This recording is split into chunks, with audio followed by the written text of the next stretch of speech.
it's Rachel Safdie. And Rachel Skondry. And welcome to the Beyond the Uniform podcast, where we tell you the untold stories of the heroes of Israel. Today, we have a special guest who is an IDF reservist from a special unit who, after years of serving on the front lines, has become a passionate activist. He's the founder of Katef el Katef, a reservist organization that advocates for equality in military service. And he recently made the headlines here in Israel for passionately confronting Defense Minister Israel Katz during a Knesset committee debate on the Haredi draft law, demanding answers on behalf of the soldiers still fighting in Gaza and honoring the friends he lost in this war. Jonathan, thank you so much for being here today. Thank you for having me. It's a pleasure. I guess we can start with asking you a little bit about yourself, where you were born and where you grew up. Sure. So my name is Yonatan Shalev. In Israel, everyone calls me Yonatan. I was born in Baltimore, Maryland, and I moved to Israel at the age of 4. And then I did here kindergarten in the first grade, and then in second grade I moved back to America, this time to Manhattan, to the Big Apple. Mm-hmm. And then I lived there until I finished 7th grade, then I moved back to Israel.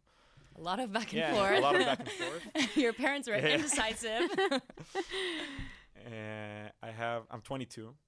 I have 2 siblings. My sister's in the army right now, and my brother's 12. Amazing. Soon his bar mitzvah to Beast, and that's it. That's about myself. You. And I finished serving around half a year ago. So during the war, when the war started, you were still in your I was still in active mandatory duty. Mandatory and active duty. Wow. Yeah. Okay, and you were in a special unit, but before we start talking about that, did you always know, with this back and forth being kind of American-Israeli, did you always feel Israeli, always know you're going to do the army, or how was that? I mean, I always felt Israeli. My grandpa, he was I'm not sure, it's Sgan Aluf, I think it's a chief sergeant in Israel's army. High ranking. Yeah, it's a very high rank. It's a lieutenant colonel. Yeah, lieutenant colonel. I think so also. And he died in the front lines in Yom Kippur. Wow. in a very brave act of bravery, where he saved 33 soldiers on the back of his tank, and he got killed during that action. I think he was also rewarded with a very high medal from Israel's chief sergeant. And I mean, I always felt like that Israeli DNA. When I lived in the United States, I went to a Jewish school as well. So, I mean, everything was... the Israeli flow was still there. And then when I moved to Israel, I mean, I never knew if I was going to be a combat soldier or no, because my dad didn't want me to. Right. But that's a big thing. Yeah, people don't really understand how much, even in recent years, it's become more and more of a debate if men, if where boys to send the boys are gonna go, and there's so many parents that are against their children, their boys serving, especially parents that have some kind of international background. Right. It's a very big thing with soldiers that come from abroad. So how was that? I mean, my dad was as well. He was a captain in the army as well. Okay. He was a combat soldier himself. But I mean, for him, losing his dad at such a young age and sending his son to the military wasn't such a easy act. Of course. And I mean, it was my decision at the end of the day. I decided to become a combat soldier. And I think when I did a mechina, which is a year before the army, and during the mechina, I realized the importance of being a combat soldier in Israel. I mean, I would never estimate, or I would never even assume that such a war would break out during my service. Yeah, of course. But yeah, I mean, it was the easy choice. We never could. We were. Yeah, Were you also? I was also. Yeah, we were all in active duty. I don't think anyone could have foreseen what was going to happen with the country. No one could. No one could. No. Yeah. But can you tell us a little bit about, you went from being a soldier to a reservist in this war to an activist. Can you tell us a bit about what led you to where you are today? Maybe a few experiences from your military service. So when I finished serving, I think it was after 3 years and 4 months of service, I finished my service because of an injury in the back. And I was supposed to stay 1 more year in the army. And when I finished serving, I felt that there's a real issue right now in the country with all the reserve soldiers right now. And I mean, as a young Israeli soldier who just finished serving mandatory service, I felt that there isn't any voice or any recognition towards the young reservists. I mean, a 29-year-old reserve soldier, he was a reservist for 6 years before the war. So, I mean, there's so many issues regarding young soldiers that aren't recognized that well. And I knew that I wanted to, when I finished serving, I wanted to start doing something on behalf of the country. I mean, maybe going to the Negev and moving on there. I mean, with a couple of friends from my squadron. Yeah, honestly, it's so funny that you say that, because I know so many combat soldiers that it's like a passion of theirs to move to the south. The Negev is the south of Israel, Yeah. and to like open some kind of town or a kibbutz or something. Like, I've heard this so many times. It's really beautiful, honestly. Very Israeli. Yeah, it's very Israeli as well. Very Zionist. And then I realized, I mean, it's not. I was too optimistic. I mean, moving and building a town of. No, isn't why? that It can easy. still happen. It's a dream. Indeed, a I dream. mean, it is a dream. I had a very good friend. His name was Yonatan Deutsch. He served with me. He died a week after we finished serving in the army. He died in a pigua, which is A terror. terror attack, and he died in a. It was a big agony for everyone surrounding him. I mean, he was very different from me. He was religious. He came from a very religious family from Bet Shan, which is in the periphery in Israel, and he didn't know English very well. Yeah, I mean, he never went away from Israel. He never flew to any country. He never left He never Israel. left Israel. And before the war, when there was all the judicial reform, I mean, we had very big fights between us. And when the war broke out,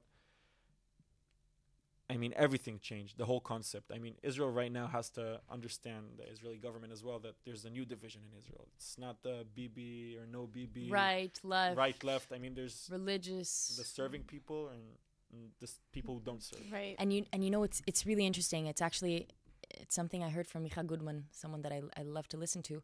He said, the 6th of October, we were so divided. I mean, if we remember, the amount of left, right, pro-Bibi, against Bibi, and the day the war started, it doesn't matter if you're Tel Avivi from the periphery, if you're right or left, if you're gay, if whatever it is, everyone of all types, of all backgrounds, went to fight together, except for one group.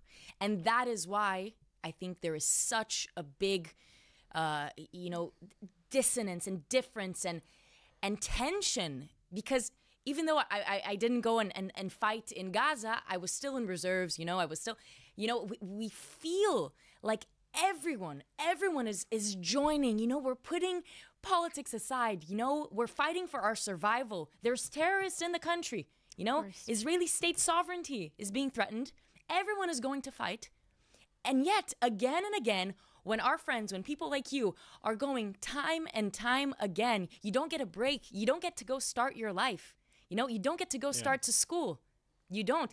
Our friend studying with us in university has to now basically redo a whole semester because he is needed once again for the third time for 3 consecutive months in Gaza. And there is a group of people that just don't serve. That just don't serve, that are eligible, that are healthy, that are 18 as everyone else, And I mean, it's not only serving, as I said, it's not only combat soldiers. I mean, everyone who's serving the country, serving in intelligence, serving in as We a have so many spokesperson, units. serving a lot of units. And I mean, and also serving as a citizen in Israel. I mean, paying your debts and working. And I mean, they don't do that. And as I told you before about Yonatan, I mean, I realized during the war that if we can fight together and shoulder to shoulder. I mean, that's Katef el Katef. That's the meaning of it. That's the I name mean, of your organization. That's the name of the organization. I think anything is possible. I mean, if you can fight, I mean, fighting is the worst thing possible. I mean, the agonies and atrocities of war, it's horrible. And the things that we saw. And I mean, if we can get past that together, I mean, we can do anything together. We can build a stronger country as well. And that's, I think, the reason I started Katef el Katef. Because of everything that was going on in my life, especially with that story. And I mean, I lost a lot of friends before him during the war. I mean, his story is very sad because he died in a fatal terror attack by Hamas soldiers as well. I mean, terrorists, not soldiers, but... It was in Gaza? No, it was in Bikat Yarden, in the Jordan Valley. Oh. And he was on the way to his fiancée. No. Yeah, it's very horrible. And if you feel comfortable talking about it, what was the attack? How did he die? He stopped in a bus stop. I mean, he waited for a friend he was supposed to pick up. and then they just drove past him. They shot him. He died, and it was a quick and easy death. But it was a very sad story as well. So sorry. Yeah, it's fine. I mean, it's The- been a The amount of yeah, friends we've lost is insane. it's insane. Our age. So that's the reason why I wanted to That's what inspired you exactly. to start Katef el Katef? Yeah. How did starting the organization come about? Like after that, like you were working with friends, family. What's the process of this? So I met a very good friend of mine from home. His name is Ido, and like every great idea, we sat on a beer and Classic. we talked Israeli. about what we can do. And I told him about maybe going to the south, as you said, or Katef el Katef. And he told me that he's a reservist for the past year. I mean, he did 300 days of miluim. Wow. And he told me that it's a huge burden on his life. I mean, he can't go study. He can't start basically You can't start your Yeah, life. you can't start your life. anything. anything. How old is he? He's 22 right now. Yeah, same age as me. And that was the starting point. And then the very next day, we went to the Knesset, which is the Israeli parliament, for anyone who doesn't know. And then when we moved to the Knesset, when we went to the Knesset, and the whole idea of Katef el Katef is not only to represent the young reservists, it's to also fight the law that basically Israel Katz is obligated to pass, which he calls it the enlistment law, and it's the very opposite. And we went to the Knesset, and our whole point of the same day was to basically meet ministers and also Hakim, and we were supposed to meet them and basically ask them. We wanted to To ask lobby them. them. Yeah, Yeah. exactly. To lobby them, advocate. for your side, right? For Exactly. And then I understood the it's such a problematic issue. I mean, that they're so disconnected from all the soldiers, all the everyone. real people the real that are people. involved in the Exactly. Of Of politics course, that they're the, making. the decisions that are impacted. I mean, on listen, these people. 5 out of 6 party leaders in Israel right now dodged service, which is Insane. insane in a country that is that has mandatory enlistment mandatory laws. enlistment law. I mean, and also that a country that is obligated to the law. I mean, we're a democratic state. Of course. And I mean, 5 out of 6 party leaders actually dodged service. And Once upon a time, we used to have people who were, I mean, the highest ranks in the army and people who actually cared so much about defending our nation. And Yeah. now look where we are. I think it's also important to mention to our listeners, this is something we just don't talk about enough. I think outside of Israel, people don't understand how much the Haredi draft law is one of the main reasons, if not the main reason, that is causing for, disconnect right now. So do you want to maybe just Yeah, sure. introduce it for those who don't know what it's about? so there's a mandatory service law in Israel. And as the why I was drafted, my friends were drafted. We were were You were drafted. drafted as well. And everyone in Israel, from the kibbutzim to Judea and Samaria, and to The son of the richest and the yeah, son of the of poorest, course. everyone at The age of 18 drafted. 18. drafts. is drafted. And I mean, this law seemingly doesn't apply to certain sectors. I mean, it simply doesn't apply to the Haredis, the ultra-Orthodox. I mean, since I think 1977, Since from Ben The Gurion. very No. beginning of No. the Well, country. So since the beginning of the country, there were Haredis Few who were exemptions. enlisted. I mean, there was Torato Manuto, which means if they're very high ranked in their Torah studies, I mean, then they don't. High-ranked rabbis. High-ranked rabbis, then they don't go to the military. And I mean, when Begin reached, I think it was 1977, I mean, then he basically exempted them from service. All Haredim. But It even wasn't then, supposed to be all of them. it wasn't the exact population that it is now, because Exactly. obviously with the years they've gone and multiplied. Yeah, all the ministers in Shas right now, which is a party in Israel, Very they religious served. party. Everyone served there. Wow. Al Yaderi, Because Moshe there are Rabbeinu. sects of the religious Judaism Right. that do enlist to the army. Exactly. And And we also have units in the army. Look at Netzach Yehuda, who Hashmonaim. accommodate for, you can still be Haredi and draft. And that I saw is one of the main messages of Katef el Katef, right? Because Yeah. so many people today say, Haredis say, well, if we do draft, we're going to become more secularized. Right. We're going to be Exposed and so if you So could the talk a army bit about gets commands from the government, and the army is obligated to do anything that the government tells them to do. If the government tells them go to Yemen and fight in Yemen, the army doesn't have a right to say I can't. They can say what the problems are going to Yemen and fight the Yemeni people, but they're obligated to go and fight as of opening new units in the army. And right now in the army, there's a new unit called Hashmonaim, which is a whole brigade in Israel that is only for the very, very ultra Orthodox Haredis. And the thing is, I mean, right now, because of the Supreme Court, the ultra Orthodox do get the enlistment. How's it called? they get the call for Yeah. Yeah, they enlistment, get the call, but they just don't show enlist. up. And if you wouldn't enlist to the army when you get called, You then go to prison. You go to jail. Yeah, you go to jail. The police would go to your house, knock on your door, pick you up, and that doesn't happen on their side. So there aren't a lot of soldiers over there. But the thing is, right now, as they're sending reserve soldiers for the 4th and 5th time right now this year, it's an emergency call up. They're exempting 100,000 Haredis from war during wartime. And this is supposed to be a very far right wing government, right? By Smotrich, by Ben Gvir. It's crazy. I think it's For people to understand what it means to call a reservist for the 4th or 5th time since the beginning of the war, it's literally, you cannot have a continuous, your job, your family. A lot of Miluimnikim reservists are the main providers for their families.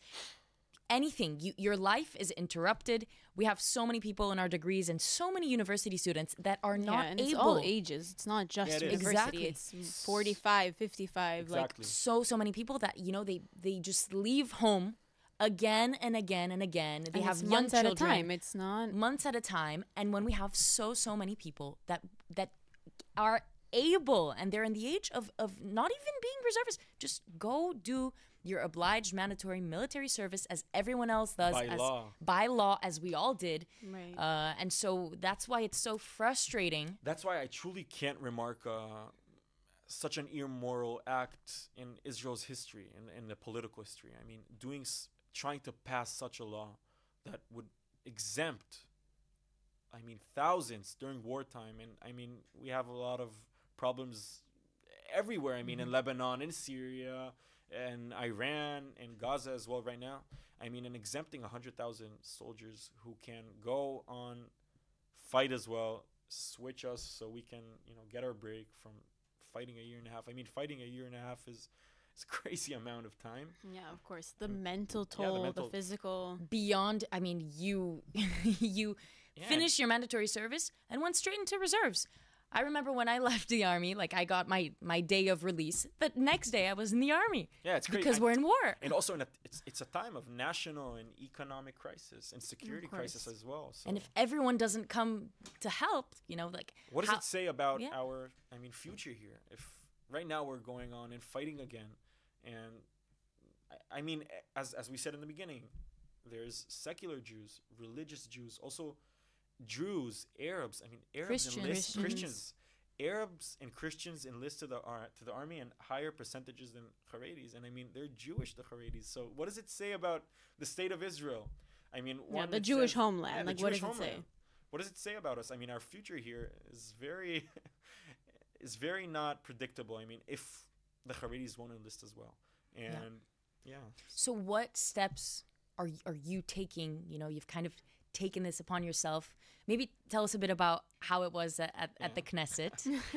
So it all started by me and Ido going to the Knesset, saying that we're representing right now thousands. It was a day after we sat on a beer and we started Katef el Katef, and then they believed us. Some of them believed us, and then I remember, I think it was Avi Dichter. He's the Minister of Agriculture, and he told us, "I don't believe you." And then he showed me. What do you mean believe you? That we your represent so many people, because there's a lot of organizations that represent reservists. Mm-hmm. And we told him that we represent young reservists. And then he told me to show him the WhatsApp chat. And then I remember I told him, Ido, that we were in some deep shit right now. We need to make a WhatsApp chat. And then I Send the invite. I opened the WhatsApp chat it's called Zichronim, and it's everyone in Zichron. And it was like 15,000 people in the chat, many groups. And then he was like, wow, come to my office right now. Text me afterwards. So we went to his office. And then the whole day we were supposed to try and also understand what their position is about the current law that Israel Katz is trying to pass, because it was right in between when Gallant was fired, not for his failure of being the Minister of Defense during October 7th. It was because he sent out 7,000 enlistments to the Haredis. To Haredis. He was the previous defense minister. Minister of Defense. Now we have... and now we have... a Minister of External Affairs as defense minister. Very interesting. And then at the end of the day, I heard that there's a Knesset member. His name is Ohad Tal from the Tzionut Datit, he's a religious Jewish person living in Israel.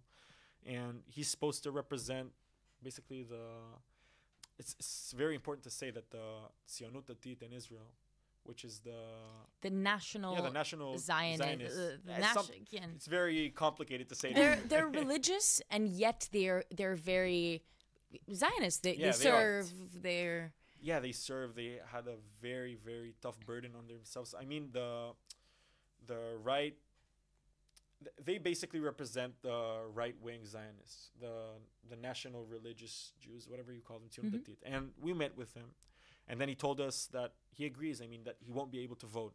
And then I was confused that, he's the first person the entire day to tell us that he won't vote for the new law that Katz is trying to pass. And then I remember telling Ido that this is some very crazy news right now. And then we told him, are you sure? He told us, yeah, sure. And then I asked him if we can make a video with him. And he told us that we need to bring in new lemons so we won't squeeze the same lemons over and over. Very weird rhetorical way to... Okay, to say no. To say no. And then at the evening, I remember I went back home and I told my mom, what should we do with this news? We have some crazy news. No one knows what Ohad Tal's position is right now. And she told me, you're 22, so go out, send it to the news, and force him to say to his people. Force him to stick to his word. And then I did the same thing. I did that. And then I texted Ohad Tal, thank you. 1,000 young reservists are saluting to you right now. And then he told me, no, don't send it out. Don't text it out yet. I told him, it's too late. And then the very next day, Ohad Tal's basically front office said that he's going to say no. He's not going to vote for the new law. And then I understood that with a WhatsApp group, with only 20 people in, my grandma, my parents, my family, Ido's family, anything is possible. Wow. And then I truly believe that we have the power to make a change. Exactly. And then from then on, the rest is history. And then our main event in the Knesset was, I went very many times to the Knesset as I was doing reserve duty as well. And then when I finished my reserve duty, which was, I think, January, there was a new, in the Foreign Affairs Committee, it was the first time Katz appeared there. And then I went crazy, I went loco. And then they kicked me out, and Katef el Katef. You were forcibly removed by a security guard as you were screaming at the Israeli defense minister. First of all, thank you. Thank you. You represent a lot of us.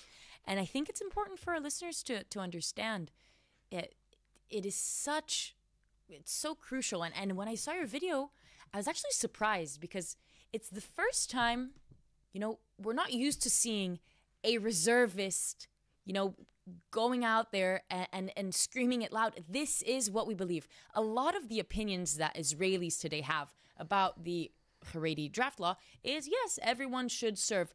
But they're not listening to the people who are being the most, messed up because of this law.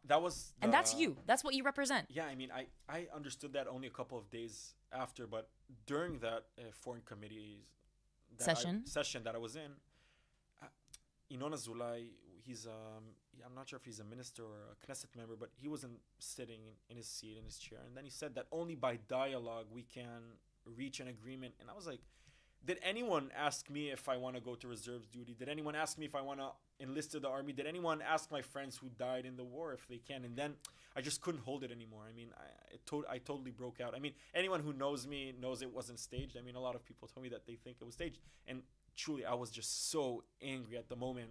And then when I realized that all eyes are on me, I said, I mean, this is the time to actually show the voice of also the young reservists, but everyone who serves in Israel. And I mean, those yellings of mine, they reached a very high altitude.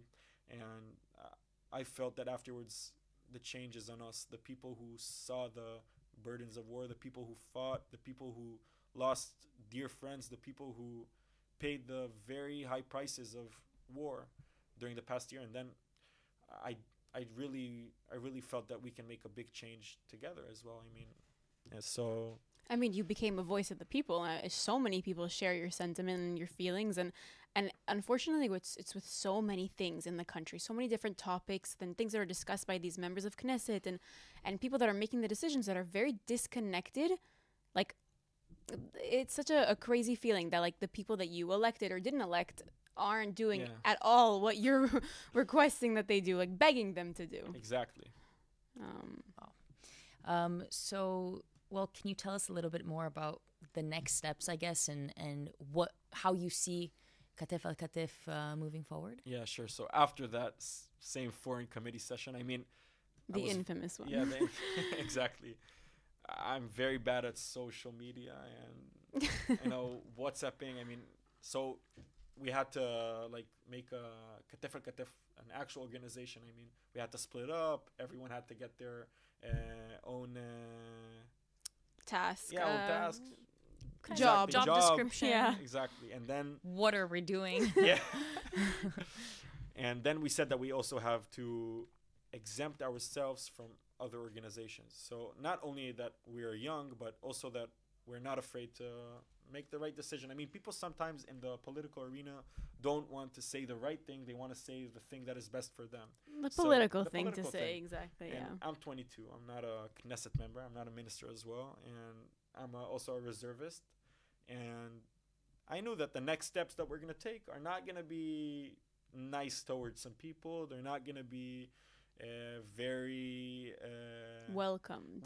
Yeah. And I mean, so those were our next steps. Were we went to Israel Katz's house.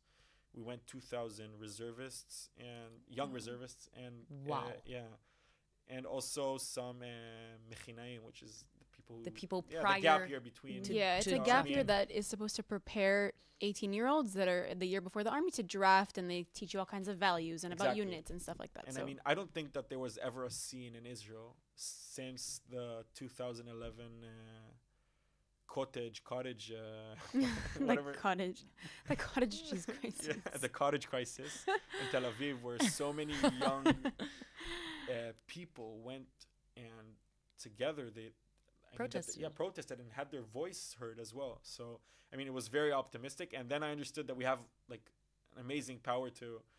One of the things when you run an organization is realizing how you make people go and act and do a certain act. I mean, it's very hard to bring people out to the streets, especially after, I mean, everything we saw before the war. I mean, because people went out and protested for years in Israel against Bibi. So, I mean, I think that the people who do the gap year in Israel, and also young reservists who aren't away in Thailand somewhere, it's very easy to bring them out. I mean, especially if it's around a topic such as the serving one. That matters so much to Israel's national security as well. And then after we did the same, the protest at Israel Katz's house, and afterwards he canceled the meeting with me. So it's a very important thing to say. I mean, he found time to go to a ultra-Orthodox wedding where they started singing that Namut velo nitgayes right in front of his face, but not to meet an Israeli combat soldier who represents.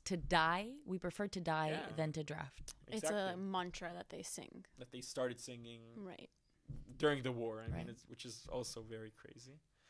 And then afterwards, we went to Bnei Brak, which is, I think, it's one of the most religious, ultra-Orthodox religious communities in Israel. And that's the homeland of everyone who sings the mantra.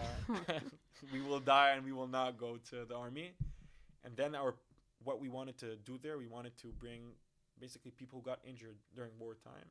I mean, amputees, people who were injured badly. I mean, also got brain damage as well. And we wanted to bring them out and walk behind them and basically show the people in Bnei Brak also the very high prices we paid in our body and also in our soul, and also to have our voice heard. I mean, it's very important to never let the enlistment law topic to never let it go off topic. I mean, it has to always stay on the media, always stay on the news, on the cycle of the on the cycle. So that was our very last thing that we did, and It's part of the movement. And right now we did a very big march with another organization which is called El Adegel. They're a political movement. They're trying to get voted in the next Knesset, and we did a very, very big march in Jerusalem. I think it involved around 10,000 to 20,000 people. Wow. Yeah. And I mean, it was the first time that we saw religious people come and march or protest against the government that is supposed to basically amplify their voice. That's actually a very important point. I mean, about religious people. Exactly. Right? Because they're religious. They serve. You know, I've actually seen. There's a very powerful picture of this Haredi man, very Haredi, with a gun on and madim and uniform on the way to Miluim, and that just proves that you can be both, right? Of course. I mean, there is a big population that does enlist. Like, it's not just them, which I also know that it's a big conversation amongst them of, this is not us. Like, these ultra-Orthodox that refuse to draft, like, that's not what we believe in. Like, don't include us in this also. So it's we have Muslim soldiers that pray 5 times a day. You know, and we also have Muslim soldiers who died in the war. Of course, we have Bedouin brigade. Bedouin. We have Christians that were kidnapped. Yeah. I mean, the amount of people of all cultures, of all political ideologies, of all religious spectrums that are involved, fighting, and dying in this war, except for Haredi Jews. Yeah. I mean, when you think about it and when you put it all on the table, you know, it's so sad. It's insanity. It is. It really is. It's insanity. So how are you getting to these people? Is Katef el Katef, ever since you kind of went viral, is it growing? Are people coming to you? Like, how does that work? It's very hard to estimate how many people are in an organization. I mean, we brought out thousands to the Minister of Defense's house, and we went by the tens or the hundreds to Bnei Brak. Mm-hmm.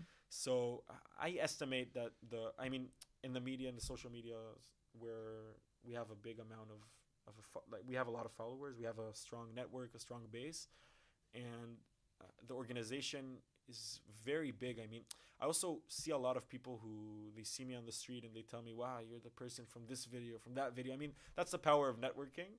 So I do feel that our voice is... That's how we got to you. Yeah. Right? Yeah, it is.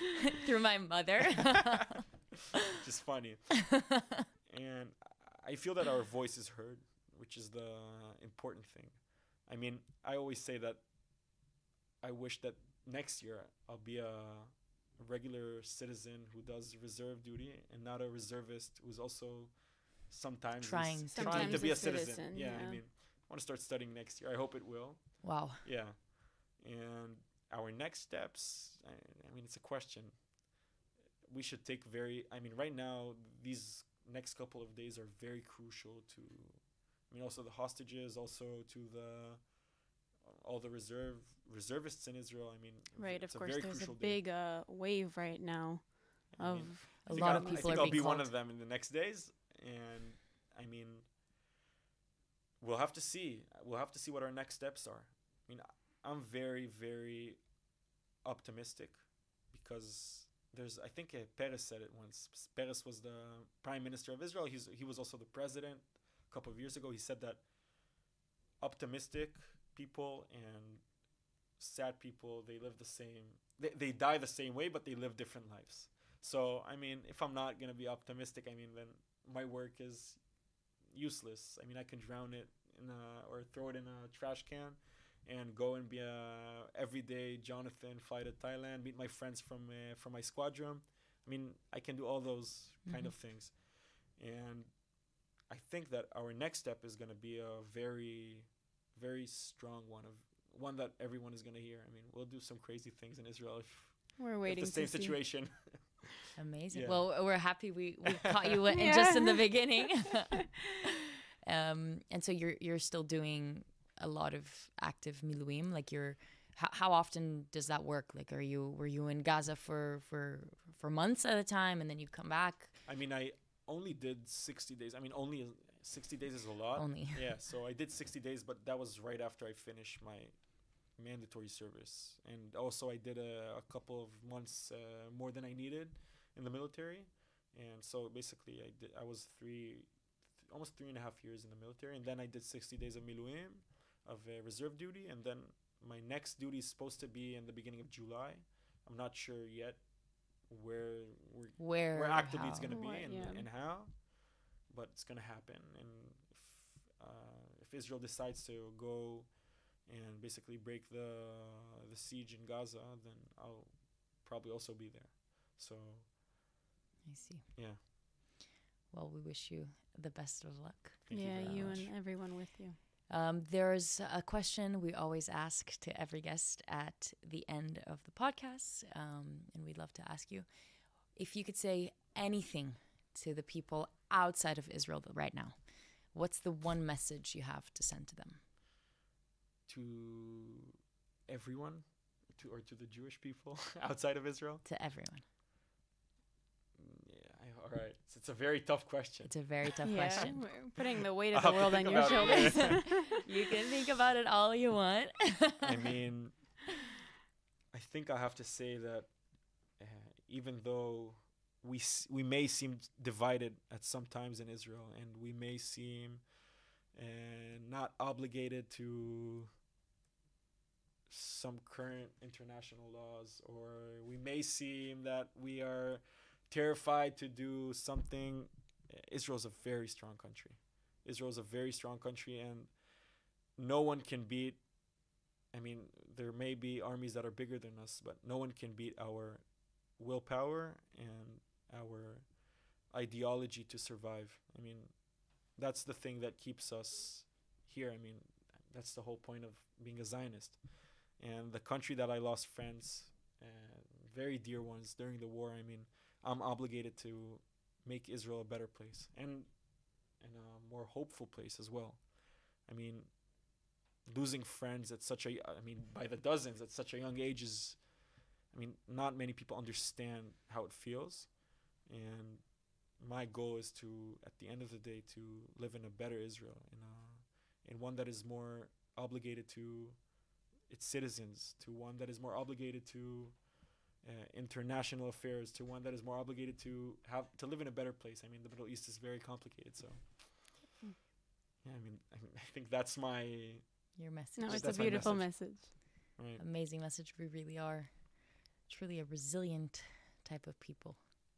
Well, thank you so much, Jonathan, again. Thank you for having me. For being here. It was an absolute pleasure. Thank you.